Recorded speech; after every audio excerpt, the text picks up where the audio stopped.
Good morning, everyone. I'm Roger Carter, and I'm the Director of the North Florida Education for the Florida chapter.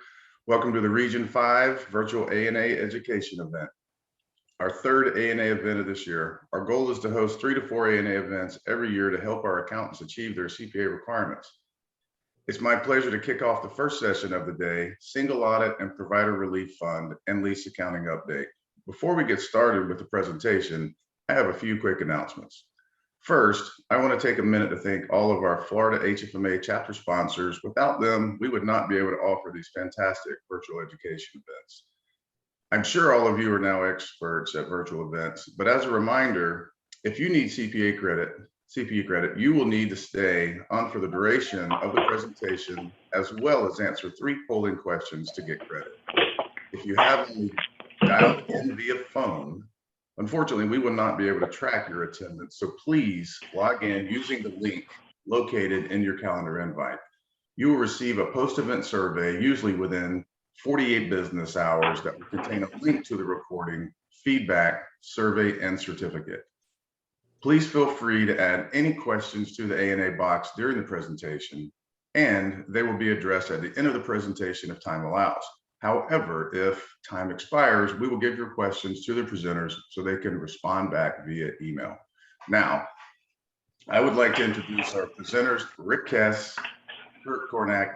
Both Rick and Kirk are leaders in the RSM healthcare practice and have a wealth of knowledge and are seasoned professionals in the industry.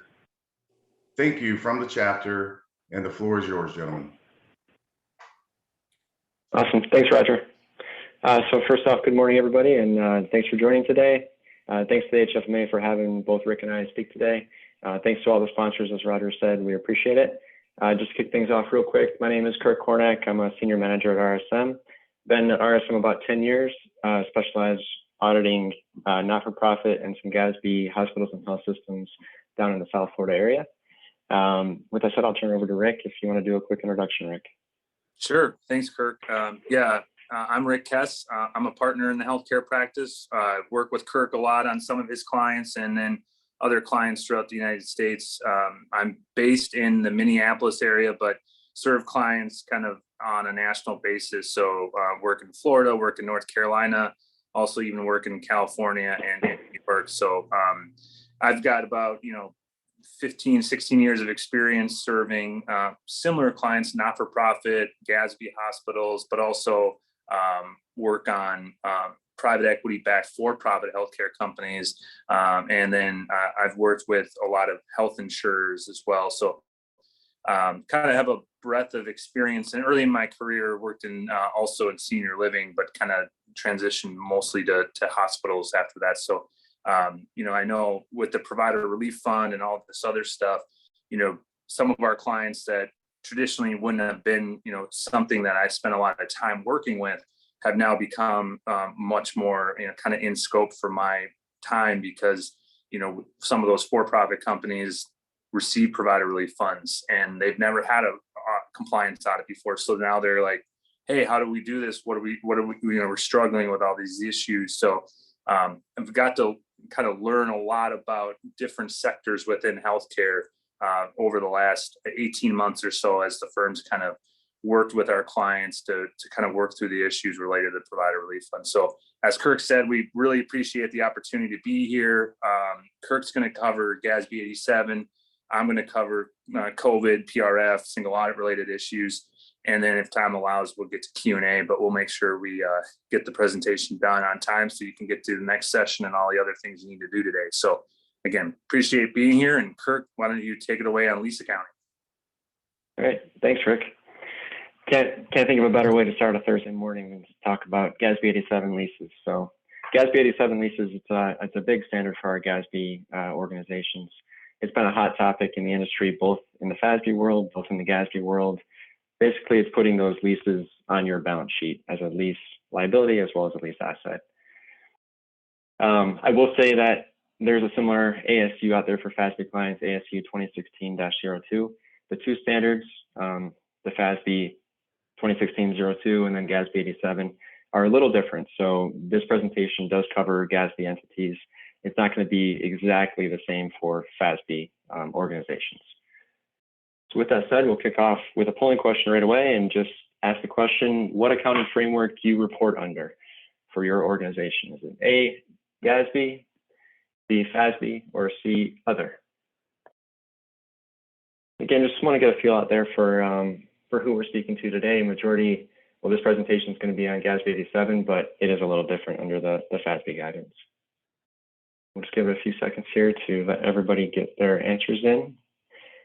As Roger said, we're going to need CPE question participation in order to get CPE credit. We have 4 questions today, so I think you have to answer 3 of the 4 in order to get credit.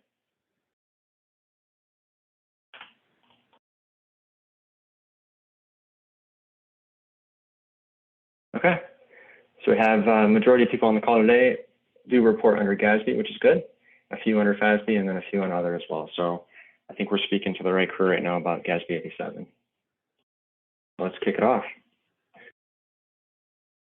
Big picture, like I said, it's going to be putting those leases on the balance sheet, right? So you're going to have that lease liability, a lease asset, and really the reasons for making this new standard is for the users of the financial statements. Say you have, a 20-year lease. To me, conceptually, it makes sense to put that 20-year lease on your balance sheet as a liability, as your statement of net position as a liability. It is a commitment, it's a contract. So to me, as a user of the financial statements, it would make sense to put this on the balance sheet. For comparative purposes, you can see year over year, what are your lease liabilities, what are your lease assets. It gives that user of the financial statements just a good high-level overview of what you have as part of your statement of net position. It is going to impact majority of GASB reporting entities. So any GASB reporting entity that has leases, this is going to impact. We'll discuss later on during this presentation, there are embedded leases. So there may be leases in certain contracts that you have that you might not be fully aware of if you're in the accounting department. So even though you might look at what you're aware of in the finance department, you might say, well, we don't have any leases. There may be some small leases, embedded leases within your contracts that you may want to reach out to your other departments to see what you have out there. As I said, most leases are going to be recorded as that right of use asset in the statement of net position. We'll discuss later on during this presentation about different software systems that can be used and how it's going to impact the IT system within an organization. And then it's going to require involvement throughout your entire organization from different department leads, not just within your accounting and finance departments. So just keep it on your radar that it's going to definitely impact a lot of different departments within your organization. And during this presentation, we'll cover both the lessee and lessor accounting at a very high level. And I've seen certain CPE presentations on GASB 87 that have lasted over 2 hours. We have about 25, 30 minutes to cover, so this will be at a very high level. But for lessee accounting, you're going to recognize a lease liability at the present value of that remaining lease payment, and then also a lease asset based on the lease liability adjusted for certain items. And then you'll record interest expense and depreciation expense relating to the amortization of that lease liability. For lessor accounting, it's a little bit different. You're going to recognize a lease receivable and then deferred inflow of resources. And then you'll recognize the revenue related to the interest earned on that receivable and amortization of the deferred inflow of resources. So just very high level of how that will be recorded. Effective date. So originally the effective date for the standard was December 15th for reporting periods beginning December 15th, 2019. This was deferred. This was one of the standards that was deferred related to the pandemic. So GASB did defer a few standards. This was one of them. It is now applicable for annual periods beginning after June 15th, 2021. So organizations out there, this will be on your radar very soon. Any changes should be applied retroactively by restating the financial statements if practicable for all periods presented.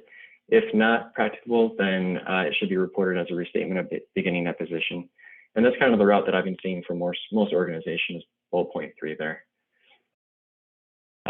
Leases should be recognized and measured using the facts and circumstances at the beginning of the implementation period. So it's going to impact your lease term, the discount rates used, and other assumptions that go into calculating that lease liability. And we'll go over those assumptions later on during this presentation as well.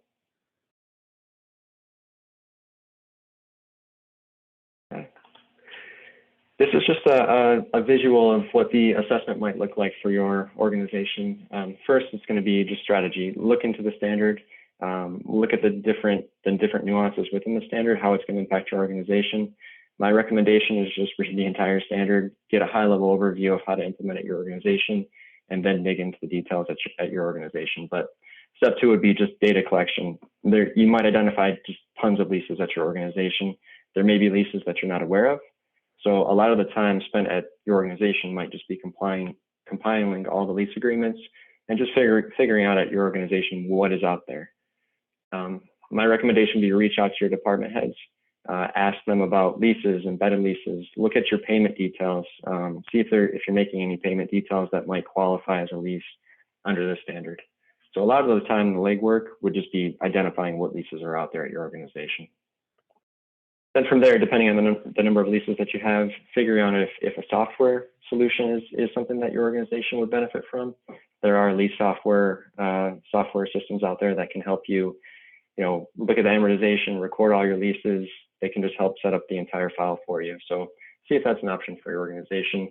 And then have somebody go through all these lease agreements, pull out the term, figure out the discount rate, figure out the other assumptions that are going to go into calculating that lease liability. Just a lot of time they're just gathering all the information. Once you have everything, then you have to go through the standard and figure out the different disclosures required, figure out the accounting and financial reporting related to adopting this new standard. So big picture on this slide, it can take quite some legwork when adopting the standard. So this should be on your radar, especially if it's going to impact you in the near future. Okay, so like I said, touch on a few different ones here, but why is implementation difficult? A lot of the leases are, it's a decentralized process right now. So you might have different leases in different departments within your organization. In accounting and finance, you might not be aware of all those leases. Just a lot of data, a lot of contracts you have to dig through. Within the standard, there's a lot of technical accounting requirements that are necessary, just based on different rates that you can use for your discount rate. Different things that qualify as a lease under the new lease definition, different things that impact the term of your lease. So definitely a lot of things that you have to look into technically within the standard that might impact all those leases. Then system considerations. You may be implementing a software system at your organization to handle the new lease standard. And then obviously new controls. So you're going to have a new control process of how the lease asset, lease liability is recorded, how the amortization is recorded, who's doing the check process. So there's going to be new controls, new processes, new procedures. Your auditors, I can definitely say you're going to want, I'm going to want to request an understanding of this lease implementation. I'm going to ask my clients to prepare a memo for us, just explaining how you got comfortable with the rates used, the terms used, what's your process to record within the financial statements. And then, of course, resource constraints. We all have a ton of things going on right now. I'm sure everybody is very busy at your organization. To throw a standard like this into your daily mix can definitely, it's hard to find time to find all these leases and go through that whole process. So definitely that's another consideration when you implement the standard. So a few accounting considerations. They did update the definition of a lease, and this is word for word what the definition is in the standard. But it's a contract that conveys control of the right to use another entity's non-financial assets. So if you think of leasing a car, you would have control of that car to drive it wherever you want to, whenever you want to, assuming it's legal wherever you're taking the car. But you essentially have the right to control that asset. So that would clearly be a lease under this new lease standard. So this definition, I would go through all your leases or potential leases at your organization, read this definition word for word in the standard, and see if those individual leases do first off qualify as a lease under the new GASB 87. A few things, once you reach that standard, a few things that do not qualify as a lease. Leases of intangible assets, leases of inventory, leases of biological assets, including timber, living plants, living animals. I don't know that we have any of those for our GASB hospitals and health systems, but if you have any leases relating to those items, those also would not apply to GASB 87. And a few other here as well, but just know that when you read through that standard, there are some leases that might look like leases at your organization that might not qualify under GASB 87. A few additional here. It also does not apply to lessors for certain regulated leases. gives a few examples here. This would be on the lessor side, not necessarily the lessee side, but we'll breeze through this one real quick. Just remember, there's some out there that don't qualify for a lease under GASB 87. Primary considerations. So once you go through the whole process of going through your organization, reaching out to your different departments, figuring out what leases you have at your organization, you then want to read through those contracts, make sure that lease does exist and is qualified as a lease under the new standard. You're going to want to look at the term, the payments, the discount rates. For each of these, there's different nuances that go to each, and there's I guess certain steps you have to take for the discount rate to determine which discount rate is reasonable for you. There's different payments that are included or excluded. There's different terms within the contract that will impact the term that you use for your present value calculation for the lease liability. So definitely 3 major points that you should be looking into. There's different things within the standards that can be included, can be excluded. But these are the 3 main that you're going to need in order to create that fair value of your lease liability. So we'll start right off with the lease term. So a lease term is going to include any non-cancelable period. So say you have a lease agreement, it says 5-year term within that agreement, non-cancelable. That's clearly going to be the lease term of 5 years. If there's an option within that lease agreement and you're the lessee, if there's an option to extend and it's reasonably certain that you're going to exercise that option to extend, then that would be the new lease term. So say you have that stated of 5 years within the lease agreement, it gives you an option to extend for 2 years, and it's reasonably certain that you're going to extend it for that next period. Your lease term would be 7 years under the standard. And what they say for reasonably certain, there's a lot of people out there that would say, well, if there's any uncertainty, I'm not going to include it within this standard. But basically, you want to look at historical information and get to a point that you'd be comfortable and your auditors would be comfortable with that determination of if it's reasonably certain. And I would say, look at historically. If you've renewed your contracts year over year over year over year, it's hard for you to say that it's not reasonably certain. So I guess it's going to be based on judgment, but majority of the time, I think you're going to hit the point where it's reasonably certain. Same with the termination, very similar. If it gives you the option not to terminate, or if it gives you an option to terminate, and it's reasonably certain that you're not going to exercise the option, then it would still be that term. So say you had the 5-year term within your agreement, gives you the option to terminate after year 3. If you think it's reasonably certain that you're not going to exercise that option, then your term would be the 5 years. Same concept goes for lessors, so I'm not going to go into that too much. The bottom point at the bottom of the slide is important. So when a period where it gives the option for the lessee or the lessor will have the option to terminate the lease, or they both have to agree to extend, then this would be excluded from the lease term. So say you have a 5-year term, it gives you the option to extend for 2 years, but both parties, the lessor and the lessee, both have to agree to extend for 2 years. That would not be included within the term. So the term then in that instance would be 5 years. So really the way that you can look at it is you have the 5-year term. If it gives you the option to extend for 2 years and you have to get everybody on board for the additional 2 years, kind of look at that as a separate, amendment to the lease, a new lease, if both parties have to agree. All right, and then short-term leases. So under GASB 87, short-term leases are not recorded on the statement of financial position under GASB 87. So a short-term lease is what you would think a short-term lease would be, anything less than 12 months. So it has to have a maximum possible term under 12 months, including any options to extend. So say you have a 6-month lease, it gives you the option to extend for 5 months. You then would have an 11-month lease. That additional 5 months, it doesn't matter on reasonably certain. If your maximum potential lease term is less than 12 months, so in that instance, it'd be 11 months, it would be considered short-term, would not qualify as a lease under GASB 87. You wouldn't have to put it on your statement of financial position. So pretty clear there. Short-term, you can think of short-term anything less than 12 months. Again, this is regardless of the probability of being exercised. So it is the maximum, it's the potential for a 12-month lease.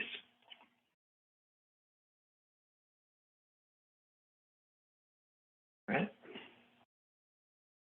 Lease payments, this slide, just showing there's a lot of different potential lease payments within your leases. Obviously, there's the fixed lease payment that I'm sure everybody is familiar with. There's variable payments that can be based on an index or a rate. Different exercise price for a purchase option. There's payment penalties for terminating leases. At the bottom, I think, is the important takeaway from this slide is just variable payments that are performance or usage based are not included in the measurement of the lease liability. So that's an important thing to remember as you go through adopting GASB 87. Also noted that payments based on a change in an index. So I know a lot of payments are based off the change in CPI, Consumer Price Index.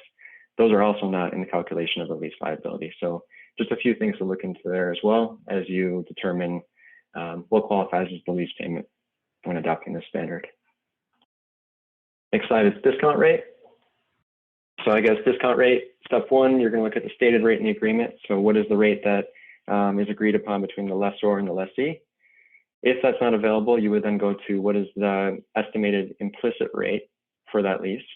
And again, what I would say about these rates is get to a point where you feel like it's supportable, something that you could provide to your auditor and you feel that they would agree with the rate that you use. You don't want to just say, you know, we think the rate would be 10% across the board for all our leases. You have to have some sort of support to support those rates that you use for your leases. So stated rate, then estimated implicit rate. If those are not available, then you could use your lessee incremental borrowing rate, which would also be a rate similar to, say, the risk-free rate at your organization. And again, early on, I would want to probably take the discount rates that you're going to use for your leases, run that past your team, your auditors, get everybody on board early, as this discount rate is going to impact the liability that's recorded for your leases. So you definitely want to start at the right point. Okay, as I mentioned earlier, within your leases, there could be embedded leases. So say you reach out to your department heads and they're saying, well, yeah, we have a lease here, we have a potential lease, and you start reading through the contracts. Within those contracts, there could be leases that are embedded that may not look exactly like a lease agreement or something that you might not think of as a lease agreement. So my recommendation as you go through your, somebody hands you a bunch of contracts and say, these are our lease agreements. It might not necessarily say lease agreement at the top of those agreements. There could be leases embedded within those agreements. So, for say healthcare entities often enter into contracts for certain consumables like testing strips, X-ray films that are used, and a company might give them maybe free equipment to use these testing strips. There might be a lease agreement related to that equipment, and that might not be an area that you might not thinking is a lease, but once you dig into it, it might meet that definition as a lease under the standard. So short and point, there may be leases embedded within your contracts that you may not be aware of. So definitely something to consider as you adopt this standard.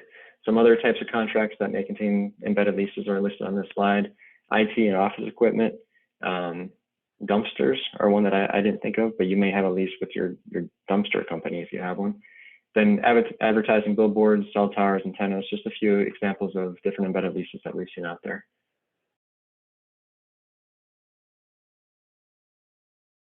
All right. This just gives a little bit more information on embedded leases. I think we can skip through this one. Remember that a lease could contain both lease and non-lease components. So maybe think common area maintenance or maintenance to maintain a building, maybe a non-lease component. So if you are leasing a building, obviously that building structure is going to be a lease, but there may be different non-lease components that are part of that contract. So it allows you to, GASB 87 allows you to allocate the contract price to the different components. So just remember within the contract, even though you might have a contract for a lease payment, there may be different lease components within that rate and the term. There also may be non-lease components. Those need to be separated. So high level, just something to consider as you go through your different lease contracts and something for you to look for. A few other embedded leases here in the IT infrastructure, IT data center, disaster recovery sites could have embedded leases within. backup services, servers, infrastructure, cell tower space could be an embedded lease. There's a lot within your IT department. I mean, think of your home TV, right? If you might rent that TV box or that cable box, that may be a lease it might fall under a lease under this new definition. So just when you think of normal leases within your organization, also remember there may be some leases out there that you would not necessarily consider a lease, but they may be considered an embedded lease within this GASB 87. Some others here: advertising space, billboards, equipment rental. You have your vending machine here, your coffee machine. That might be, if you're renting that coffee machine from a different organization, that might be considered a lease. Shredders, I've seen these in pretty much every organization that I've been into. You have a big shredding box. There might be a lease that qualifies under the standard. So there's a few other examples here that we've seen. With that said, we'll jump over just to some implementation considerations. This slide here just kind of gives a little detail of the different activities and deliverables that you'll be going through at your organization. You should have a team for project management, so go through, identify all of your leases. That last bullet point there, coordination with various team members and external auditors. I would get everybody on board early on, get everybody comfortable with the term used, the discount rate used, the payments that you're going to use to determine that fair value or the present value calculation of that lease liability. If you are using a software selection, a software service, you're going to want to go through that vendor selection process very early, get that software implemented, get it ready to go. That can take some time to set up. It can also take a lot of time to get all your leases within that software. So you're going to have to dedicate somebody to go through all those agreements, figure out the lease term, figure out the payments, and then input all that information into the software system. So definitely a lot of time can be spent there within your organization. Just training alone, going through the standard. I think the standard's about 90 pages long. So it does take some time just to read through it, to understand everything, to figure out how it's going to impact your organization, impact your financial statements. Like I said, you're going to have to look for those embedded leases. So there may be leases in different departments in your organization that you're not necessarily aware of. My recommendation and what I've seen at different organizations is sending a questionnaire out to your different departments, different department heads. Provide them with that definition of a lease. Make it very easy for them to go through, to read through, to basically give them a questionnaire of saying, yes, there are potential leases here that might qualify under GASB 87. And then have just constant contact with your auditors and get everybody on board as for the different disclosures, the different footnotes that are going to have to go through your financial statements. In short, this slide just shows you there's a lot that goes into the standard. A lot more time. I don't think you want to be implementing the standard the last month of your fiscal year. You might want to start a little bit earlier. So just big picture, there's a lot that goes into it. I would get started early.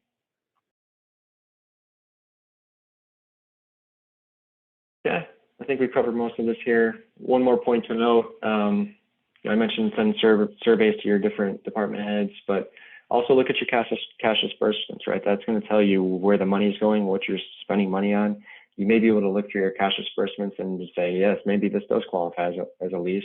Pull the agreement down and see if it does qualify under the standard. So just different areas here where you can look into it to identify all of your leases. That can help you through the process. So definitely if you're implementing the standard, you're going to want to get everything right on day one. So you're going to want to know all the leases out there. You're going to want to know, try to identify everything that you possibly can that's at your organization on day one. So there's definitely a lot of organizations, there is a need for the software solution just to organize all these leases. But it can help you, bullet point one there, it can help you calculate your future lease liability. I've seen organizations both calculate this using, a system like Excel. I've also seen organizations using a software. Using Excel, if you get over 25, 30 different leases, you can have a lot of different amortization schedules rolling through that Excel schedule. And there's just more room for error, right? You have different calculation errors, you have different linking errors through different systems, but definitely it can help you just determine that lease liability calculation, make sure everything is organized in one system. If you're using a software system, there's a better chance that the calculations are all performed correctly. There's less chance for user error. Can also create those amortization schedules. I know that can take some time just to run all the information. And once you get that amortization set up, it's just going to roll year from year. So in the initial implementation, it can be helpful for a software system to do everything for you. And again, it's a centralized process to store all these lease agreements. There's going to be potential for a bunch of different agreements. Those are long agreements.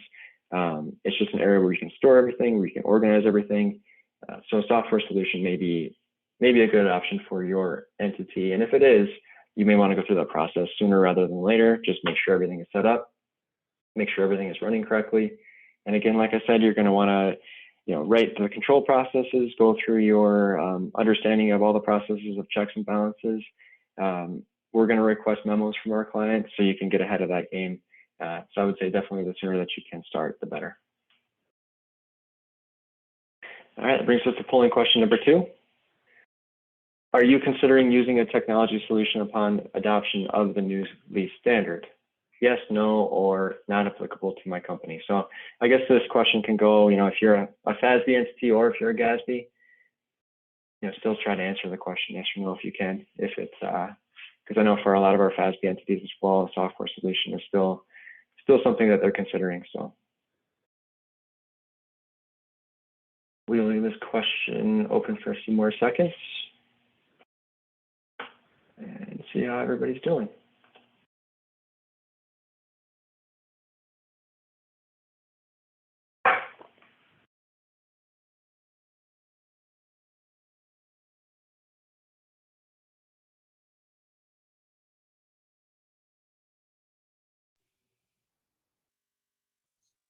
All right, I don't see results here, but I'm assuming that everybody put their answers in. We have to get to 75% participation for ZPE. So there they are. Yes. So yes. So 63% are considering using software.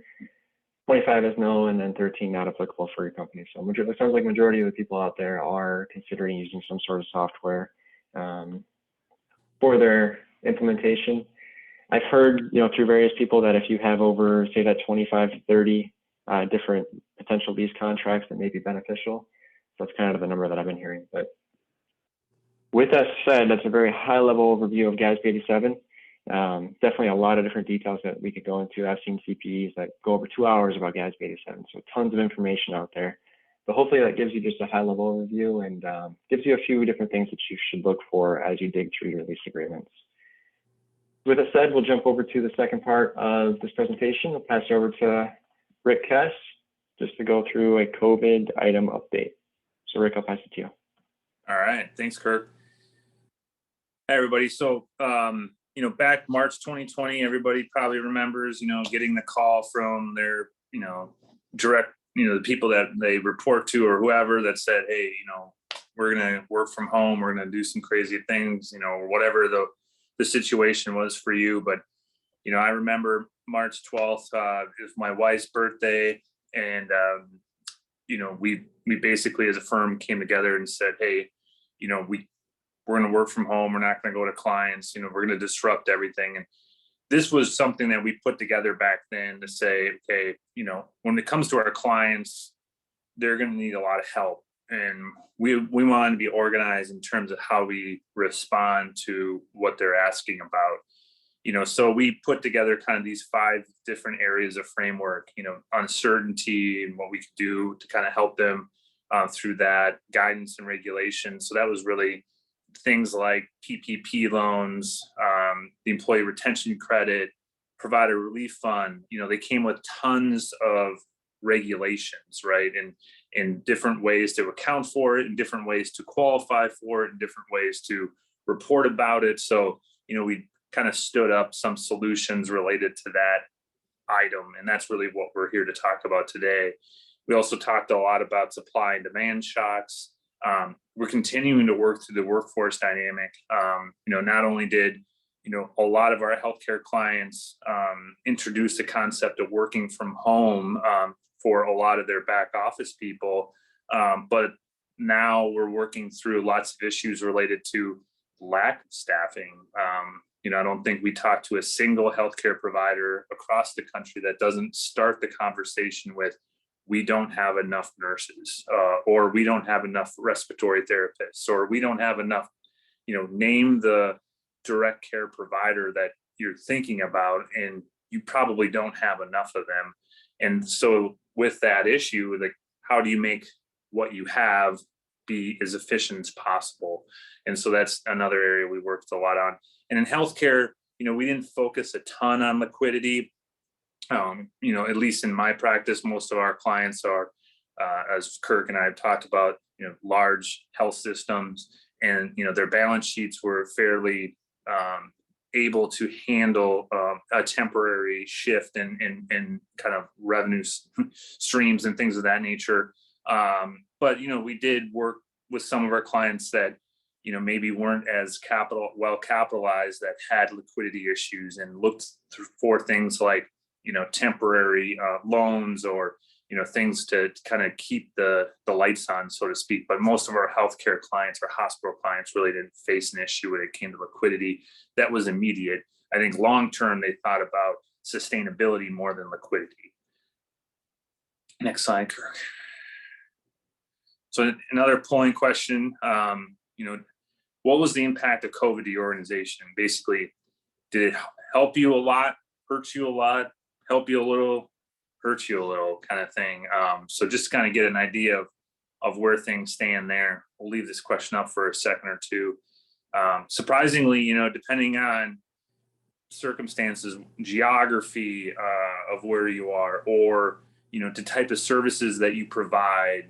Maybe if you're not a health system, maybe if you're a physician practice and you do something very specific that required a ton of new work because of COVID, something like that. So we've had clients kind of answer this question all four ways. Some clients that were heavily relying on elective procedures. COVID was a huge issue for them. When we said, hey, we March, April, May, or whatever the local jurisdiction and requirements were in your state or locality, you can't do elective procedures. Those organizations had a huge negative impact. But it just depends on lots of different factors. So curious to see where these results come out at for this conversation.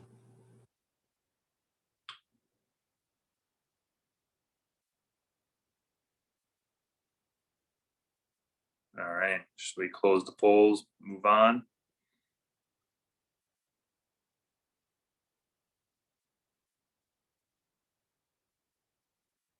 All right.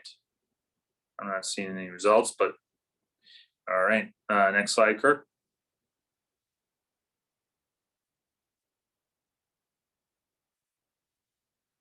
We just put this in here just to kind of remind people that there were some releases on the or some deferrals on standards. So I'll leave those for you in the interest of time. Looks like they put back up the polling questions. So I'll give you a couple seconds before we move on to the next slide. Just make sure you answer this question. Again, as we talked about earlier, you got to answer the questions to get CP credit. And I think Kirk's right. There's 4 questions, and I believe he's right on the 3 of the 4 need to be answered to obtain the credit. So give you a few more seconds.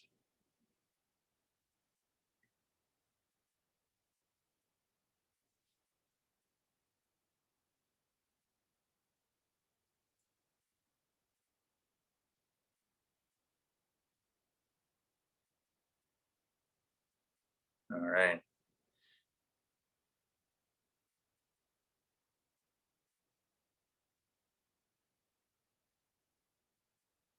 Kind of all over the board, which I think I would have expected. So pretty standard answers here. So thanks for responding. All right.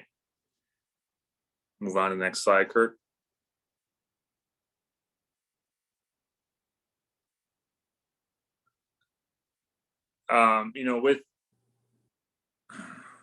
With Sorry, the slides keep moving around and now there's lines on my screen. I don't know if everybody has that, but anyway, always something fun with Zoom. So anyway, now the polling question results came back up. Okay. Okay. So this is a new one for me. The line's showing up on here, but anyway, so the new accounting concepts enter the picture. We've got, PPP loans that, and no one ever knew that you would have a loan that would be forgivable, right? Like, I mean, maybe there were a few, here and there, maybe certain circumstances that it popped up, but, no one had an idea that, PPP loans would be this new thing that we had to deal with. So we got a set of standards for every, organization here that, you kind of had to think through. Next slide.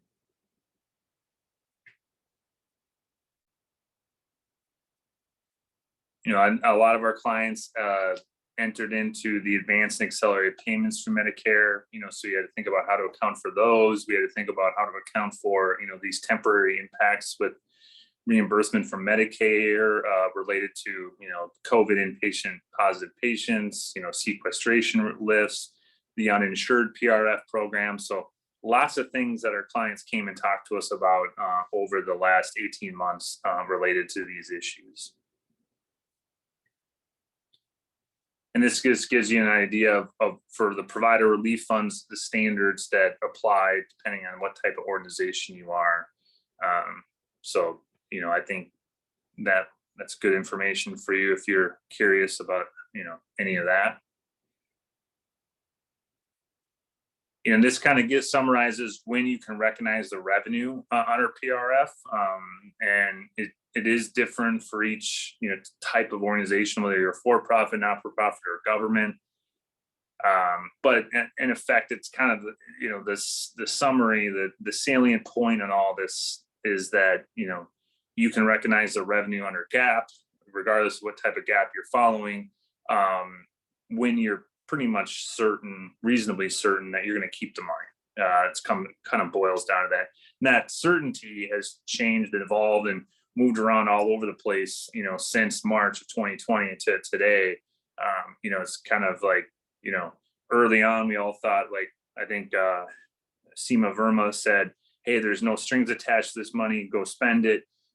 In a tweet one time, and I think a lot of our clients took that and said, "Oh, well, hey, I read in Modern Healthcare that Seema Verma said we could spend this money on it, whatever we wanted to. There's no strings attached." And then, the money comes, and the terms and conditions come, and then all of a sudden, all this guidance comes out, and you're like, "Well, feels like lots of strings are attached to this money." So, it just, and then they changed the definitions of lost revenue and what expenses were included and not included, and lots of evolution through there. So that certainty question changed a lot throughout the process, but the guidance of the accounting really didn't. It was always, if you've made the determination that you're going to keep the money, you can record the revenue.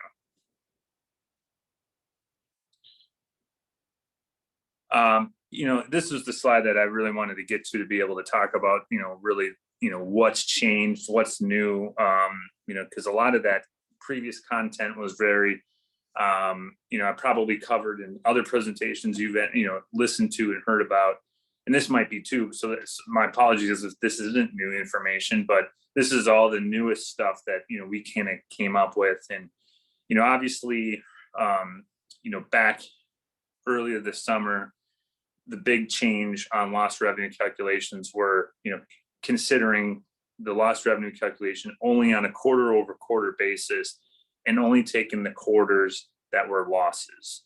And so that change alone was massively impactful for our clients, because they could take basically Q2 2020 lost revenue and say, okay, we can keep all the money. We had more lost revenue than we had funds received from the PRF program. We're good. So that was a huge change, because previous to that, it was a year-over-year calculation. So if you said 2020, lost revenue, maybe Q2 of 2020 was this massive loss, and then Q3 and Q4, maybe you recovered some, right? Or maybe, you even beat your budget or beat prior year in those periods, and you would offset the losses that you had in Q2 in that year over year calculation. Whereas now this Q over Q calculation provided the opportunity to really maximize the lost revenues that you were counting. Phase 4, I think today, I haven't heard from any of my clients, but yet this morning, but there was an announcement, I think it was Tuesday from HHS, that today was the phase 4 funding would be distributed or being started to be distributed. So curious to see if any of our clients have seen this money come in yet. Like I said, I haven't heard yet this morning. Usually our clients ping me when we start seeing money come in. But I think there was some dollars thrown out in the press release that HHS had. So I don't know if you haven't seen that, let us know. But, I think it was, ranging from like, a couple $100,000 to, maybe $1 million or a little bit more than $1 million, depending on the size of organization you had, was kind of going to be the target or the estimated amount, average amount per organization. So, we'll see what folks get from phase 4, but, obviously that's great news for a lot of our clients. We're seeing a resurgence of COVID issues. Even today, I think, continue to read more and more about the new variant and how that's impacting, our clients. And so, I think this phase 4 funding probably couldn't come at a better time. I'm sure most of our clients would have appreciated more funding than what I'm thinking most of them will get. But, any funding, I guess, is good funding, right? I think a lot of our clients received payments in the last few weeks from the American Rescue Plan. That was, really targeted for providers that serve patients that live in rural communities. And, so a lot of our clients that maybe are hospital systems in smaller towns or have hospitals that are in different small towns, some of them got tons of money, in that American Rescue Plan distribution. The only kind of nuance to that payment is that within the FAQs that HHS has put out says those funds need to stay in the organization that received them. And if you remember back to the, good old, the last year, targeted distributions were treated the same way previously, where, if you had a rural targeted distribution in the original distributions, or, you were a safety net care provider and you got a safety net payment, or, you had a high impact hospital, those targeted distributions were previously determined to have to stay in those organizations as well. But then, at the end of 2020, one of the last bills that President Trump signed was the Consolidated Appropriations Act, and that changed the law to say that targeted distributions can be allocated or distributed back to the parent of the organization. So the real issue is health systems, as you can think about them. If they have 10 hospitals and 2 of them receive the American Rescue Plan dollars, those 2 hospitals may not have had a massive impact from a lost revenue perspective or an expense perspective because of maybe just how they allocate costs down to those hospitals or whatever. So it's going to cause some additional complexities for some of those clients that really have to think through how they account and how they treat and whether or not they can keep that funding, unless what I'm hoping is similar to the targeted distributions, those rules change. And, HHS comes to the conclusion that we'll treat the American Rescue Plans just like we treated the rural distributions in the previous tranches, and say that you can allocate those back to the parent. But we'll see how that all comes together. If any of you didn't report, your phase or your period 1 funding reporting requirements were due at the end of November. If you remember, they were supposed to be due, September 30th. Then they gave you a 60-day reprieve and said, okay, well, they're not due, September 30th. They're now due November 30th. And I think most of our clients, I'm pretty sure most of the ones I deal with on a regular basis, all reported within, before the end of November. But for obvious reasons, I'm guessing that somebody didn't report. They reopened the portal and allowed you to submit the report again this week. So it started on Monday, and I think it ends next Monday, where they've reopened the portal for period 1 submissions. So you can do that. And then on the portal page, if you've gone out there recently, you might not have, if you've already reported and you're like, well, that's done, I have to worry about period 2 later. But if you go back out on the portal page today, or at least yesterday when I was preparing, you'll see that it says that, you can do this, period, you can report period 1 expenditures now again for this 1 week.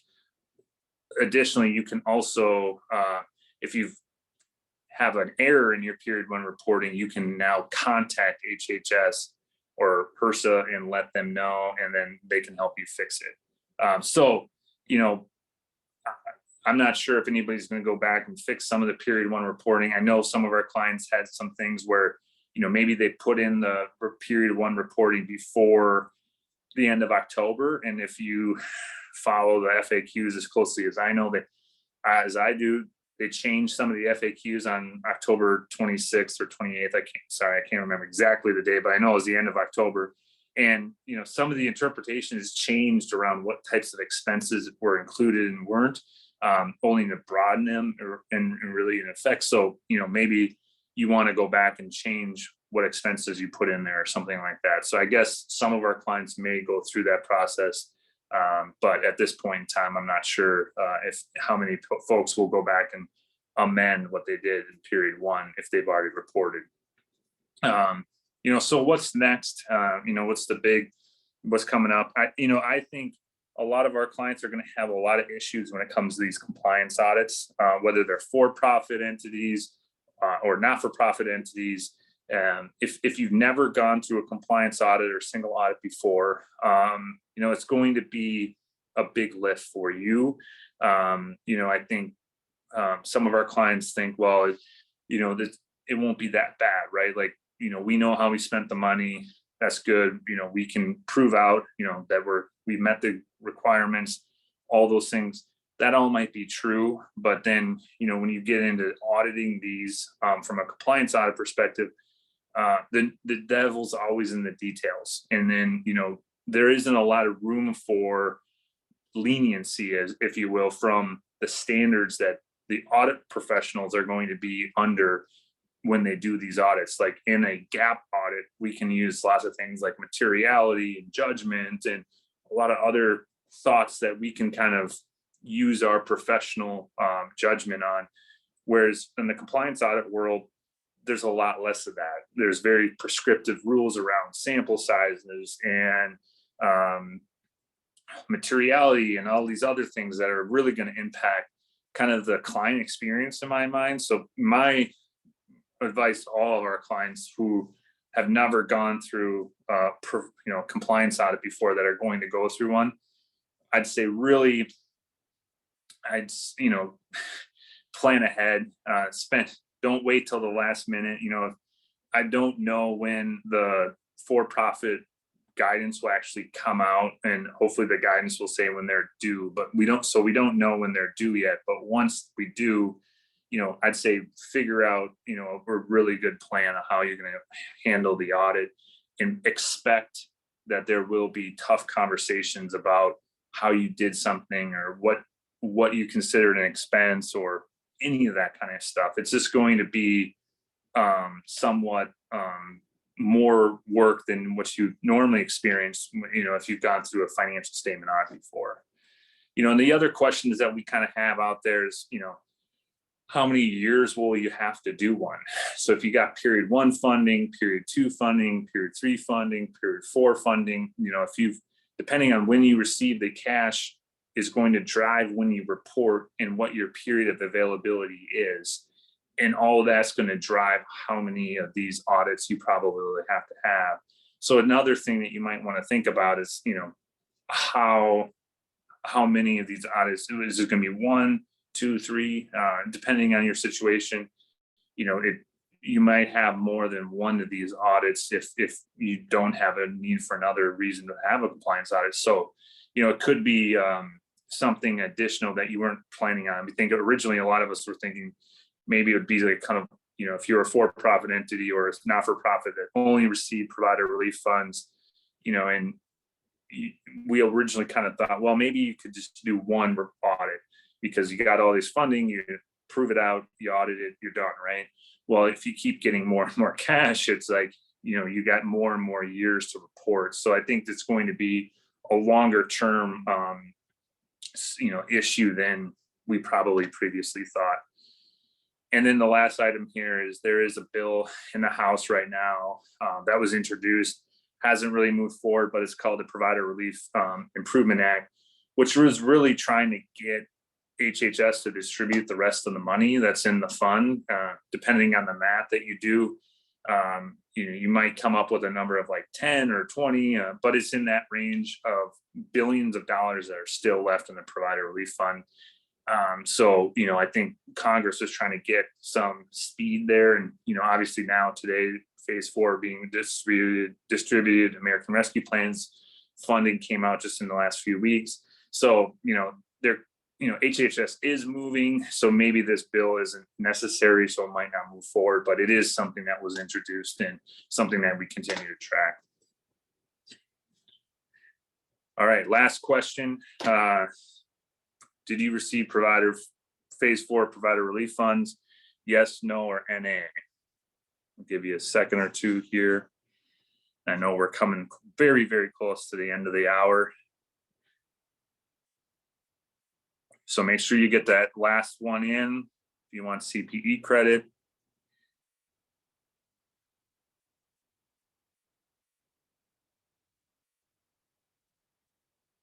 See what the results are. And Kirk, I think that was our last slide, right? That should be it, Rick. Yep. I think it's your last slide. Yep. All right. I think the very, very last slide is very important to the HFMA, I know, and I'll plug the HFMA's enterprise membership. RSM is an enterprise member, it is being a member is very powerful for us as a firm. We get to meet a lot of great organizations, a lot of great people. And one of the coolest things that I always tell people about is the professional certifications piece of this. If you are an enterprise member, professional certifications are included. If you go out on their website, there's just so much out there in terms of content, education, and all that stuff. So highly recommend the enterprise membership concept. It's incredibly awesome for our firm. I know a lot of our people, Kirk's a member, and a lot of our people participate in chapter events, national events, and go through a lot of these things. So again, thanks a lot for us being here. Appreciate it. Thanks for joining. And Kirk, thanks for putting all the slides together. Great job. We'll hopefully be live and in person at some point in 2022. So everybody have a happy holidays, and we'll see you later.